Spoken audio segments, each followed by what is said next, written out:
সংস্কারের খুব বেশি সুযোগ অন্তর্বর্তী সরকারের না থাকলেও সব সংস্কার তারা একাই করতে চায় বলে মন্তব্য করেছেন বিএনপি স্থায়ী কমিটির সদস্য আমির খসরু মাহমুদ চৌধুরী। ঢাকা রিপোর্টার্স ইউনিটিতে আয়োজিত এক অনুষ্ঠানে এ কথা বলেন তিনি। এদিকে নয়াপল্টনে জাতীয়তাবাদী মহিলা দল আয়োজিত মানববন্ধনে অংশ নিয়ে বিএনপি সিনিয়র যুগ্ম মহাসচিব রুহুল কবির রিজভী বলেন, শেখ হাসিনার কারণেই সমাজ কলুষিত হয়েছে। কাউসার আহমেদের রিপোর্টে থাকছে বিস্তারিত। অতীত ইতিহাস থেকে শিক্ষা গ্রহণ করে দেশে ফ্যাসিবাদের চির অবসান ও গণতান্ত্রিক রাষ্ট্র কাঠামো বিনির্মাণে রাজনৈতিক দলের ভূমিকা নিয়ে আলোচনায় অংশ নেন বিএনপির স্থায়ী কমিটির সদস্য আমির খসরু মাহমুদ চৌধুরী। এ সময় তিনি বলেন, সংস্কারের নামে কালক্ষেপণ করছে অন্তর্বর্তী সরকার।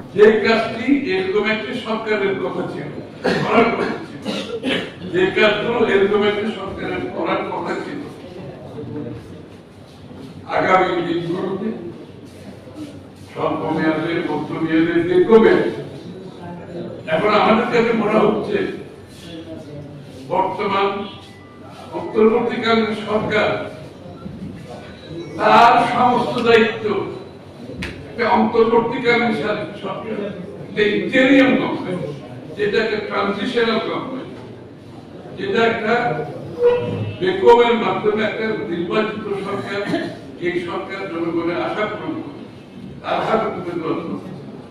এখন মনে হচ্ছে একটি অন্তর্বর্তীকালীন সরকার তারা বাংলাদেশের আগামী দিনে স্বল্প মেয়াদী, মধ্যমেয়াদী, দীর্ঘমেয়াদী এর পরবর্তী কিছু থাকে আর সব কিছুর দায়িত্ব ওরা নিতে চাইছে।